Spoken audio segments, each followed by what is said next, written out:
नमस्कार, मैं हूँ प्रियंबरा तिवारी और आप देख रहे हैं तिलक पत्रिका। अभी हमारे साथ ज्योतिषाचार्य डॉक्टर श्रीधर ओझा जी हैं, जिनसे हम जानते हैं कि किस ग्रह से होती है कौन सी बीमारी। तो गुरु जी, आप बताइए हमें कि कौन से ग्रह से हमें कौन सी बीमारी होती है, विस्तार से बताइए हमारे दर्शकों को। हाँ, देखिए, हर ग्रह हर व्यक्ति को नुकसानदायक नहीं होते। अब उसमें ये देखना है कौन ग्रह हमको किस अंग पर कौन सी बीमारी ला सकता है। तो उसके लिए सर्वप्रथम जन्म कुंडली का विशेष महत्व है। यदि नहीं है तो प्रश्न कुंडली बनाई जाएगी। उस समय देखा जाएगा कि कौन ग्रह की किस स्थिति में है, उसके किस अंग को प्रभावित कर रहा है, उस ग्रह का स्वभाव क्या है। जैसे सूर्य ग्रह यदि किसी का हानि पहुंचा रहा है तो समझ लीजिए उसको नेत्र दोष की दिक्कत आएगी। साथ ही अग्नि से अग्नि लग जाना या विद्युत उपकरण जो बिजली के सामान है, जैसे फ्रिज, एसी, ये अधिक हैं, इनमें भी नुकसान देता है और उस व्यक्ति को सर दर्द बना रहता है, क्योंकि वो गर्दन के ऊपर कोई भी बीमारी ला सकता है। इसलिए सूर्य ग्रह से यह बीमारियां आती हैं। उसके लिए सरल उपाय है कि भगवान सूर्य की आराधना करें या आदित्य हृदय का पाठ करें, सूर्य का जप करावें, रक्त वर्ण धारण करें, रक्त वर्ण से लाल रंग के वस्त्र धारण करें और प्रतिदिन भगवान सूर्य को अर्घ्य देना चाहिए। हो सके तो माणिक्य भी धारण करना चाहिए स्वर्ण में। इससे जो है सूर्य ग्रह प्रसन्न होते हैं। जो उसका दुष्प्रभाव है वो दुष्प्रभाव नहीं आने पाएगा। जिसका सूर्य अच्छा है उस समय उसके बुद्धि का विकास होता है, वो कुछ लेखन कार्य करने लगता है और लोगों को समझाने की उसकी जो है बुद्धि आने लगती है। इस तरह से सूर्य ग्रह सभी को नुकसान भी नहीं देता और सभी को शुभ फल भी नहीं दे पाते। उसके बाद आते हैं चंद्रमा। चंद्रमा मन का राजा है। इसमें यदि जन्म कुंडली या किसी तरह से उसको चंद्रमा ठीक नहीं है, चंद्र ग्रह से वो प्रभावित है, तो उस व्यक्ति के बार बार कफ आएगा और निगेटिव सोच हो जाएगी। कोई चला गया तो कहीं ऐसा ना हो जाए, ये ना हो जाए, और वो व्यक्ति सर्दी जुकाम से पीड़ित रहेगा। बुद्धि का सही सदुपयोग नहीं कर पाता है। ऐसे व्यक्ति चंद्रमा से प्रभावित होते हैं। यदि चंद्रमा सही है किसी का तो वो जो है सुखमय जीवन व्यतीत करने लगता है और वो सब के लिए प्रत्येक प्राणी के, प्रत्येक व्यक्ति की अच्छी सोच उसके प्रति हो जाती है। यदि खराब रहेगा तो प्रत्येक के बाद निगेटिव सोच हो जाती है। यह चंद्रमा का प्रभाव है। यदि चंद्रमा किसी व्यक्ति का हानि पहुंचा रहा है तो उसको मून स्टोन माने चंद्रकांत मणि का धारण करना चाहिए, चंद्रमा का जप करना चाहिए। रात्रि में जब चंद्रोदय हो चंद्रमा का प्रकाश उसके शरीर में पड़ना चाहिए। और आयुर्वेद में भी बहुत चंद्रमा के औषधियां हैं, तो उसका भी चंद्र प्रभावटी आदि का भी प्रयोग कर सकता है। गुरुजी, मंगल ग्रह से कौन सी बीमारियां हो सकती हैं और इसके उपाय क्या हैं? हम निजात कैसे पाएं, इस दोष से निवारण कैसे करें? देखिए, मंगल ग्रह, ये आप सुने होंगे कि कोई लोग कहते हैं कि मंगला है लड़का या लड़की मंगली है। मंगल से लोग भयभीत भी होते हैं, लेकिन मंगल ग्रह जो भौम ग्रह है, ये उसका नाम ही मंगल इसलिए रखा गया है कि यह थोड़ा पूरक ग्रह है।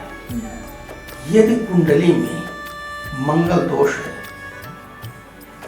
तो ऐसे व्यक्ति का पति पत्नी का संबंध ठीक नहीं बनता है, सामंजस्य नहीं बन पाता है। यदि कोई मंगला लड़का है और बिना मंगली लड़की से शादी हो जाती है तो उसका सामंजस्य, एकता नहीं बन पाती है, उसमें कुछ विवाद होगा और यदि लड़की मंगली है, लड़का मंगला नहीं है, तब भी यही समस्या रहेगी। मंगल वालों की पहचान क्या है कि इसका मंगल दोष हानिकारक है? क्योंकि वह व्यक्ति क्रोधी होता है और साथ में जिद्दी भी होता है। उसका क्रोध तुरंत आएगा और उसी तरह क्रोध शांत भी होगा, क्रोध बहुत अस्थायी नहीं रहेगा।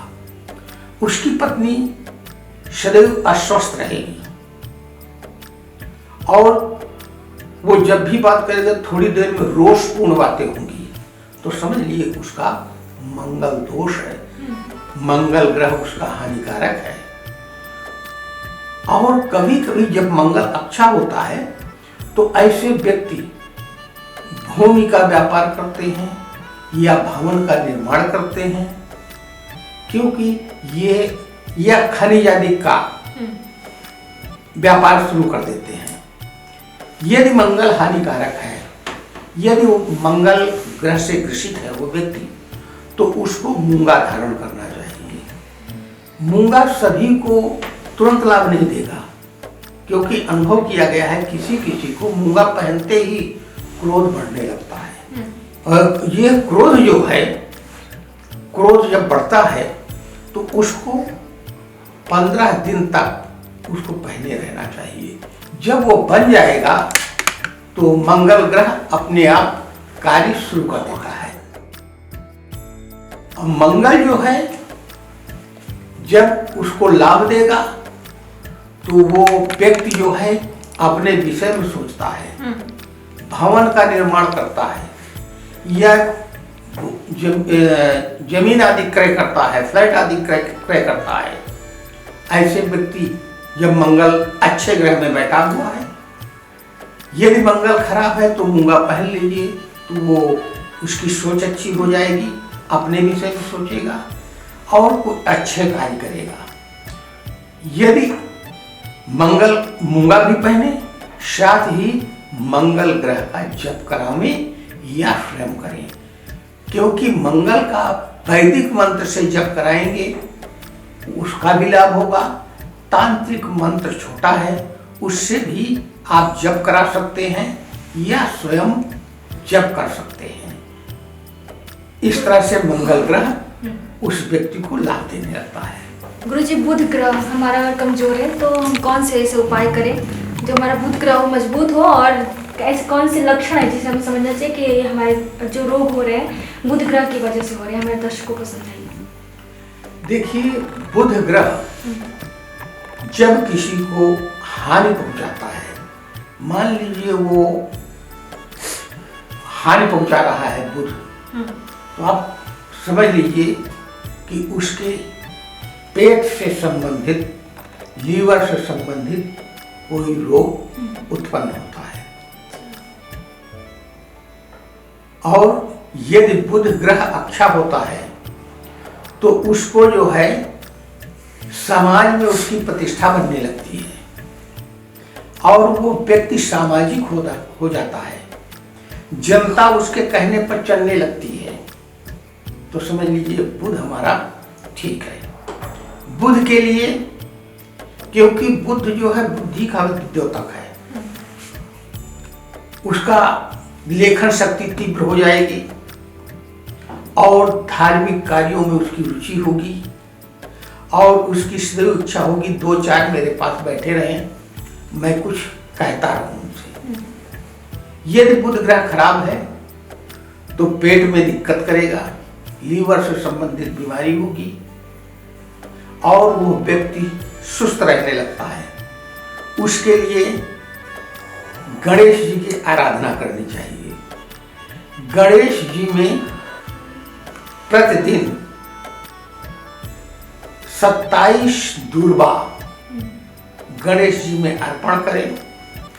उसमें से 3 दूर्वा लेकर आवे, 1 दूर्वा स्वयं भक्षण करें, खा लें। जो दूसरी दूर्वा है उसको अपने पर्स में या जहां धन रखता है वहां रख दे। तीसरी दूर्वा अपने बिस्तर में डाल ले, तो उससे जो है धन की कमी भी रोकेगा, दूर्वा स्वास्थ्य भी ठीक रखेगा और धन की कमी नहीं होने देगा, क्योंकि सोएगा बिस्तर में उसी में, तो उससे भी लाभ होता है। इसमें पन्ना धारण करना चाहिए। पन्ना आपको नहीं मिल रहा है तो मरगज धारण कर लीजिए और विशेषकर गणेश जी की आराधना अवश्य करें। बुध मंत्र का जप करावें, हो सके वैदिक या तांत्रिक, दोनों मंत्र बुध पर प्रभाव देंगे, उसका स्वास्थ्य ठीक होगा, उसके धन भी आएगा। ये बुध ग्रह का।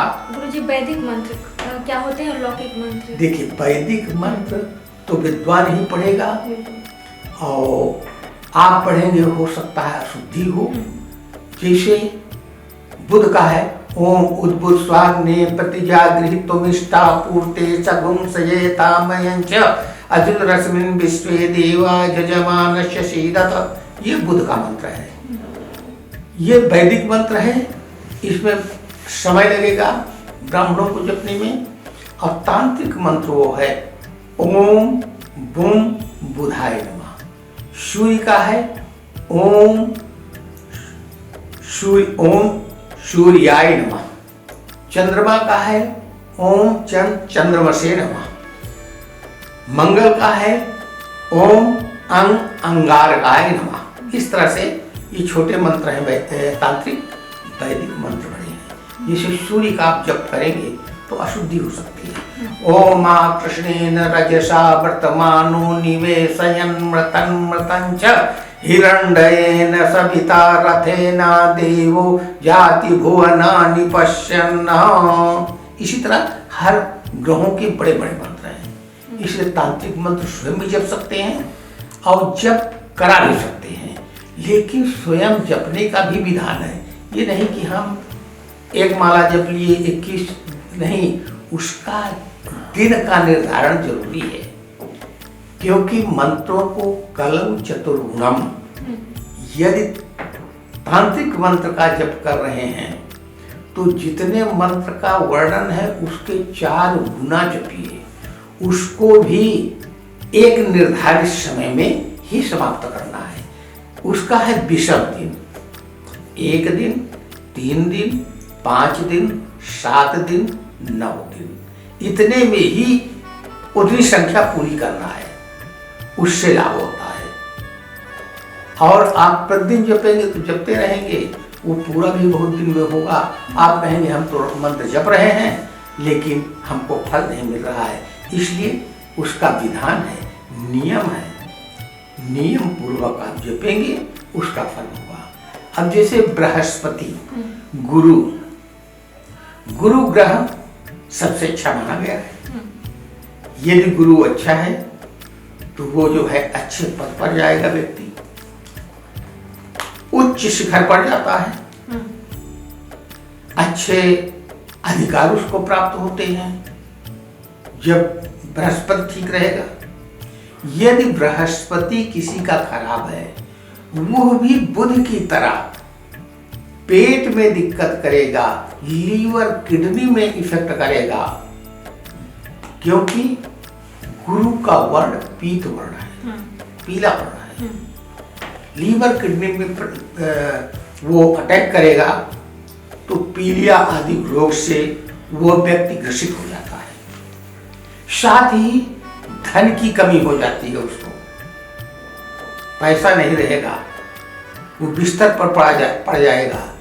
इसलिए बृहस्पति का जप करना चाहिए, पुखराज धारण करना चाहिए। आप पुखराज नहीं धारण कर रहे हैं तो टोपाज पहनिए, वो भी नहीं कर पा रहे हैं तो केले की जड़ पहन लीजिए, केले की पूजा कीजिए, केले वृक्ष की पूजा कीजिए, लेकिन गुरुवार को केला मत खाइए। पीले अन्न जैसे चने की दाल या बेसन के लड्डू, इसको स्वयं खाएं और इसका दान भी करें। पीले कपड़ों का ज्यादा प्रयोग करें, उससे भी आपको लाभ होगा। जब तक पुखराज नहीं है तो सोना धारण कर लें, उससे भी लाभ होगा।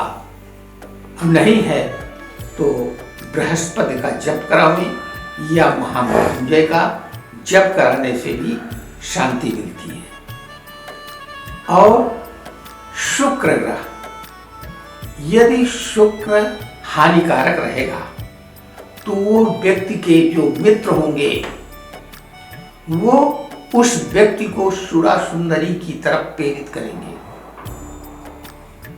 और वह व्यक्ति का अच्छा पहनना, अच्छे से मेंटेन रखना उसकी भावनाएं बन जाती हैं। वो बार बार शीशा देखेगा, अपने को फिट रहना चाहेगा, बार बार कंघी करेगा, सुंदर कपड़ा पहनने की इच्छा करेगा, बिस्तर भी ठीक रहना चाहिए, ये प्रयोग करेगा। और यही शुक्र जो है शुगर आदि भी उत्पन्न कर देता है। इसलिए जब इस तरह के बीमारियां आने लगे या ऐसे मित्र इकट्ठा होने लगे तो समझ लीजिए उसका शुक्र जो है हानिकारक है।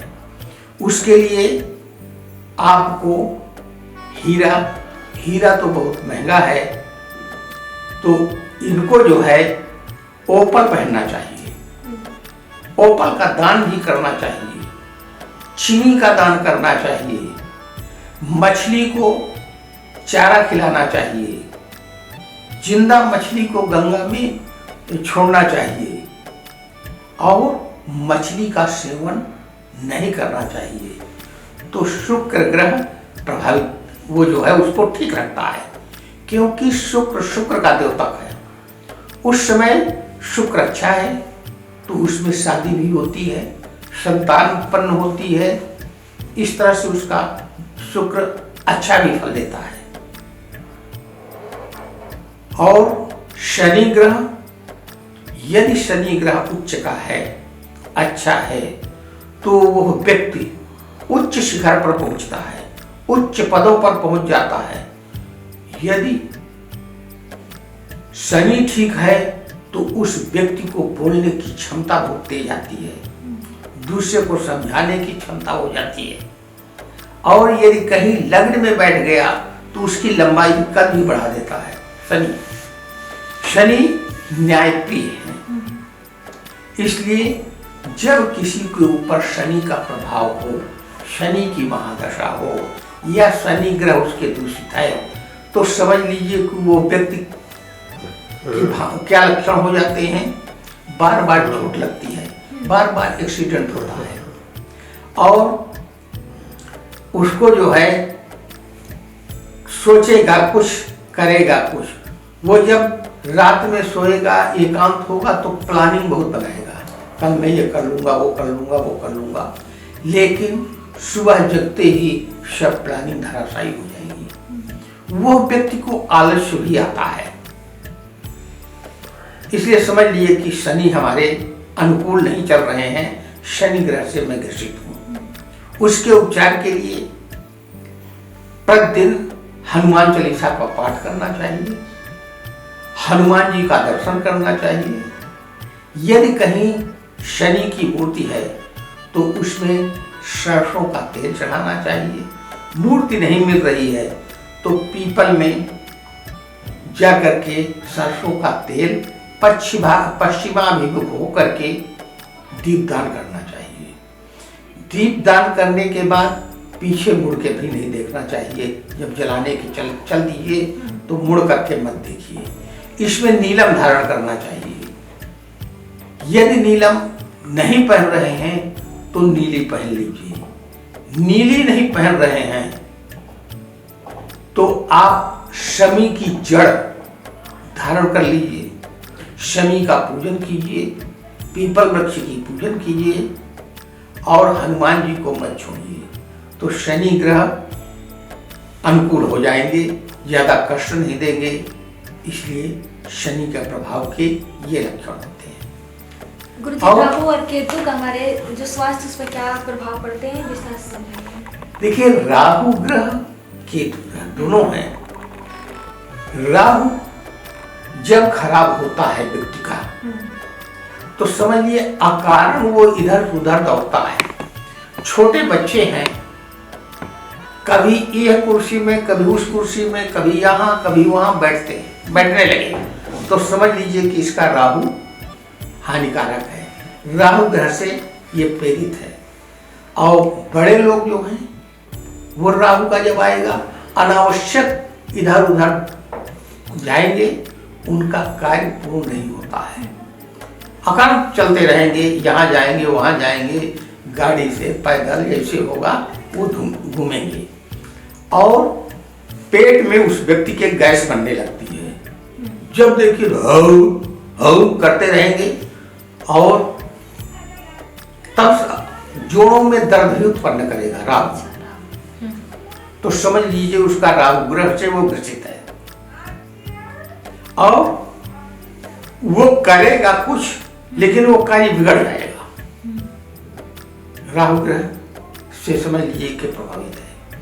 वो कुछ रखेगा तो गिर जाएगा, ढनक जाएगा, कुछ ना कुछ उसके नुकसान करता रहता है राहु ग्रह। उसके निवारण के लिए गोमेध धारण करना चाहिए, और हनुमान जी की आराधना करनी चाहिए, और काली चीज का दान देना चाहिए, काली गाय की सेवा करनी चाहिए, नदी में कोई लकड़ी का कोयला विसर्जन करना चाहिए, और गरीबों को कंबल आदि दान देना चाहिए। लोहे का दान, कोयले का दान, काले वस्त्रों का दान, ये करने से राहु ग्रह शांत होता है। और हो सके तो राहु का जप भी करा लेना चाहिए, इससे राहु उसके शांत होते हैं। अब केतु ग्रह को आप पूछ रहे हैं कि केतु ग्रह क्या प्रभावित करता है, तो देखिए जिसका केतु खराब होता है उसके शरीर में खुजलाहट उत्पन्न होती है। जब वो कपड़ा उतारेगा तो उसको शरीर में खुजली उत्पन्न होगी, कहीं ना कहीं फोड़ा फुंसी होगा, दाग खाद के ये लक्षण होंगे, या ऑपरेशन कराने की भी नौबत आ सकती है। नहीं होगा तो चाकू आदि कोई लंबा घाव हो सकता है, चोट लग सकती है। ये केतु के ग्रह के लक्षण होते हैं। केतु ग्रह के निवारण हेतु वैदूर्य, जिसको लहसुनिया कहा गया है, कैसाई भी कहा गया है, एक चीज है, नाम भिन्न भिन्न है, उसको धारण करना चाहिए। मान लीजिए नहीं धारण कर पा रहे हैं ये, तो केतु मंत्र का जप करें, उसमें भी वही काले चीज का ही दान करना चाहिए। हनुमान जी की आराधना करनी चाहिए, और इसमें हो सके तो बिना लकड़ी का कोई चाकू या तलवार की आकृति का बनवा लें, उसको घर में अपने पूजन स्थान पर उल्टा रखें। उसका जो पकड़ने का भाग है ऊपर रहेगा, और जो नुकीला भाग है नीचे रहेगा। उसको काले कपड़े में रख दें या लोहे के पात्र में रख दें। प्रतिदिन उसका पूजन करेंगे तो केतु ग्रह शांत होते हैं और प्रसन्न होते हैं। उनका जप करावें, चाहे वैदिक करावें, चाहे तांत्रिक करावें। अब देखिए हमारा संसार ग्रहों पर आधारित है, टिका हुआ है, तो प्रत्येक व्यक्ति को प्रतिदिन नवग्रह के मंत्रों का जप या उनका स्मरण अवश्य करना चाहिए। कि यदि सोते समय और प्रातः काल हम ग्रहों का स्मरण करेंगे, उनसे प्रार्थना करेंगे, आप तो बहुत से ग्रह देख रहे हैं, सूर्य को देख रहे हैं, चंद्रमा को देख रहे हैं, मंगल को देख रहे हैं, गुरु शुक्र सबको देख रहे हैं। तो जब ये सूर्य निकलते हैं तो आप समझ लीजिए हम पे क्या प्रभाव देते हैं, चंद्रमा देखते हैं, उसी तरह अन्य ग्रह भी हैं। तो इनको प्रतिदिन स्मरण करना चाहिए, उससे भी ग्रह शांत होते हैं और प्रसन्न होते हैं। इसलिए ग्रहों को प्रतिदिन स्मरण करना चाहिए, उनका पूजन करना चाहिए। आप कहिए ग्रहों को मंत्र नहीं मालूम, मंत्र क्यों याद करेंगे? आप सभी ग्रहों का नाम लेकर के उनको प्रणाम करते जाइए कि हे सूर्यदेव या चंद्रदेव, मंगल, किसी का जिस तरह से नाम ले उनसे प्रार्थना करें। पुष्प लेकर के, हाथ जोड़ करके, कुछ भी नहीं है तो खड़े होकर सूर्य की करें। उसी समय सभी 9 ग्रहों को स्मरण करना चाहिए, उससे अपने आप ग्रह शांत रहते हैं। गुरुजी, कई बार हम दवाएं तो कराते हैं लेकिन कभी बीमारी हमारे जो ठीक नहीं होती है, तो क्या उस समय हमें ग्रह शांति के लिए भी कोई उपाय करना चाहिए? पहले यदि आप ध्यान नहीं दिए हैं, इसीलिए लोग जो है ये ज्योतिष विद्या ये शुद्ध गणित है, गणित पर आधारित है। 2-2 चारे होगा। मान लीजिए कि गणित करने में कुछ दिक्कत हो सकती है, कहीं इधर उधर हो सकता है, तो हमारे जो 9 ग्रह हैं वो हम पूरे संसार को चलाते हैं। और आपका प्रश्न है कि हम कोई रोग हो गया है, दवा काम नहीं कर रही है, उस समय हमको क्या करना चाहिए? देखिए, कोई भी बीमारी जब आती है उसका संबंध किसी ना किसी ग्रह से जरूर रहेगा।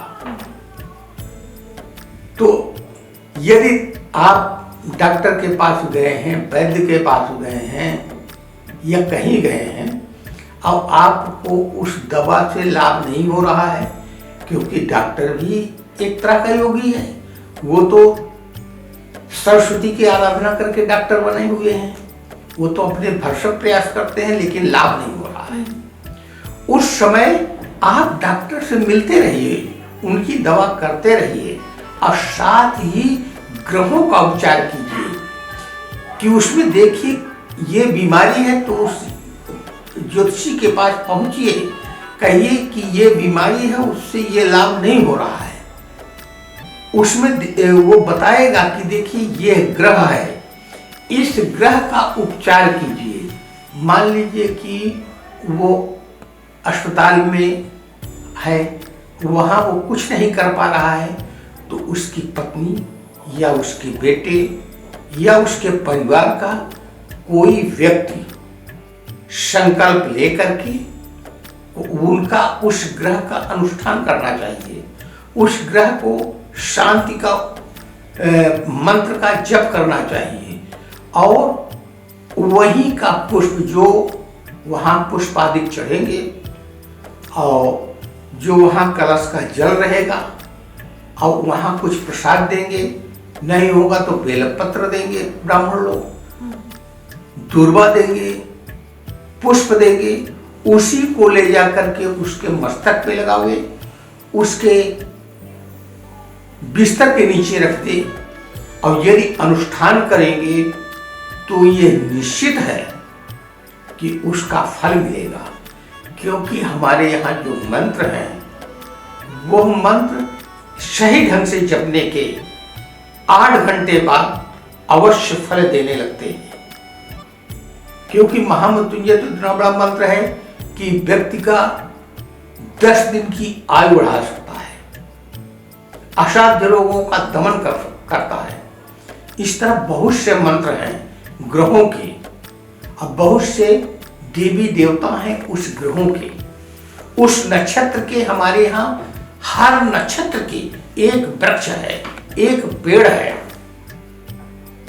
जब ज्योतिषी के पास जाएंगे, वो किस नक्षत्र में इसका जन्म हुआ है, आप किस नक्षत्र में उससे प्रश्न कर रहे हैं, किस नक्षत्र में वो बीमार हुआ है, उस नक्षत्र के वृक्ष का पत्ता या उसकी छाल, उसकी जड़ कुछ भी मिल जाएगी, उसको किसी न किसी रूप से उसको पान करा दीजिए, सद्य वो व्यक्ति ठीक हो जाएगा। जैसे ग्रहों के वृक्ष हैं, 9 ग्रहों के पेड़ है ना, अर्कः पलाश खदिरा अपा मार्ग चतुर उदुम्बरा, सूर्य का है, मंगल का है, उसी तरह नक्षत्रों के भी एक एक वृक्ष हैं। हर नक्षत्र 27 नक्षत्र है, 27 वृक्ष हैं। आप सुने होंगे जब मूल में बच्चा होता है 27 वृक्षों के पत्तों का उपयोग होता है, 27 कुएं का जल का भी उपयोग होता है। तो 27 नक्षत्र हैं, 27 वृक्ष उनके भी हैं। ग्रहों के अलग हैं, नक्षत्रों के अलग हैं। उनके वृक्षों की पत्ती, त्वचा, जड़ या उस वृक्ष के नीचे जाने से, उसकी पूजन करने से भी लाभ होता है। और कोई भी रोग है, यदि दवा लाभ नहीं कर रही है तो निश्चित है कि उसको ग्रह का प्रकोप अधिक है। उसकी ग्रह शांति करावें, उस ग्रह का जप करावें, उस ग्रह के रत्नों का भी प्रयोग करें, उस ग्रह के जो रंग हैं उस रंगों का भी उपयोग करें। जिस ग्रहों का जो स्वरूप है, जो रंग है उस ग्रह का, उसका भी उपयोग करें, उस कपड़े का भी उपयोग करें। इससे भी व्यक्ति स्वस्थ हो जाता है।